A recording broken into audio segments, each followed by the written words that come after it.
Assalamu alaikum wa rahmatullahi wa barakatuh, and welcome to Raising Financially Literate Children, hosted by the Muslim Money Experts. Today we're going to be talking about investment and children investing. Now, the key thing really is to make it relevant to your children when you're speaking to them. Speak in a language that they will understand.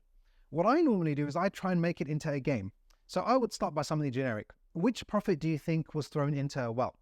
And they would say Prophet Yusuf alayhi salam. And this is one of the teaching techniques we learn from the Prophet Muhammad sallallahu alaihi wasallam. He would question the companions. He would ask them questions. Man al-muflis, who is the one who is bankrupt? The companions said, the person who has no money. The Prophet sallallahu alaihi wasallam said, no. It is the person that will come on the day of judgment and he will have salah, he will have charity, he will have fasting, but he spoke bad about this person. He oppressed this person. This hadith in Sahih al-Bukhari. So asking questions is a teaching technique of the Prophet Muhammad sallallahu alaihi wasallam himself. So I would say to them, okay, Prophet Yusuf alayhi salam, he was in a well. What happened to him after that? And then maybe one of the children will know, maybe they won't know. And we'll explain to them that Yusuf alayhi salam was in charge of Egypt, and what happened is they had a lot of food for a number of years, and then there was no rain. And so again, building that conversation into the child. Okay, what happens to the trees, to the crops, to the plants when there's no rain? They won't grow. So for a number of years, they had no food, or they had little food, should I say, compared to previously.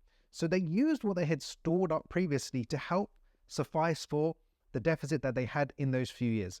And this is the Prophet Yusuf alayhi salam thinking ahead. So always try and teach your children about thinking one step ahead, being proactive. Again, this was something that the prophets did. It's a theme with the prophets. The Prophet Muhammad sallallahu alaihi wasallam, one day, when he was migrating from Medina or from Mecca going to Medina. So he was going from Mecca to Medina. What did he do? He left during the night time. He thought, okay, if I'm going to leave during the day, they might follow me, they might find me. So he thought one step ahead. Another example is Sahih Bukhari, that the Prophet sallallahu alaihi wasallam, he was with his tribe, and then all of a sudden there was a loud noise. So he heard the noise and he was the first one to go out there. And he said that, no, it's just some horses, it's not an enemy. Again, he was thinking one step ahead. Let's be proactive. And this is something we want to teach in our children as well.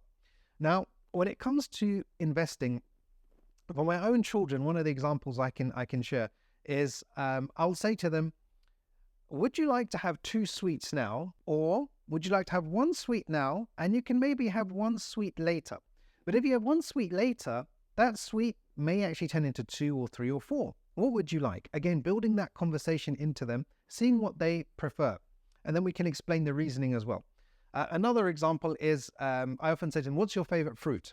Maybe it's an apple, maybe it's a pear, maybe it's orange, whatever it may be. And I say to them, okay, you could have 2 trees now, or you could have 1 tree now of apples, and you could keep that second tree. And that second tree might grow more branches. You might have many, many more apples. What would you prefer? Now, most children would say probably the second one, that you have to have something that will grow and will increase. The same with sweets. 1 sweet now or maybe 10 sweets later. Maybe they'll choose that 10 sweets later. But the key thing I'll say to them is, if you choose, let's say that 1 sweet now or that 2 sweets now rather than the 10 coming later on, the important part is where you're going to keep it. How is it that that tree, that apple tree will grow and you'll have many branches? It's about giving it water. It's about knowing where to plant it, where to keep it. The same for the sweets. Wherever your sweets are, you can't just leave them on the kitchen table, particularly in my household, because they'll probably be taken by one of the other children.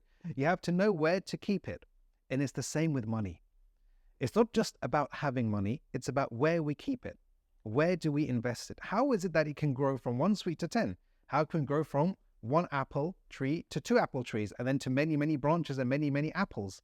It's about thinking one step ahead, thinking where we're going to have that apple tree, or where we're going to have that money, and where we're going to put that money so it can flourish and so it can grow. So those are the examples that I use when it comes to teaching my own children.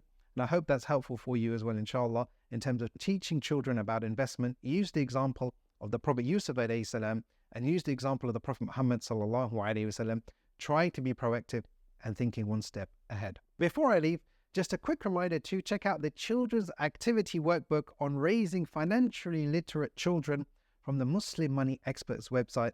Make sure you check it out.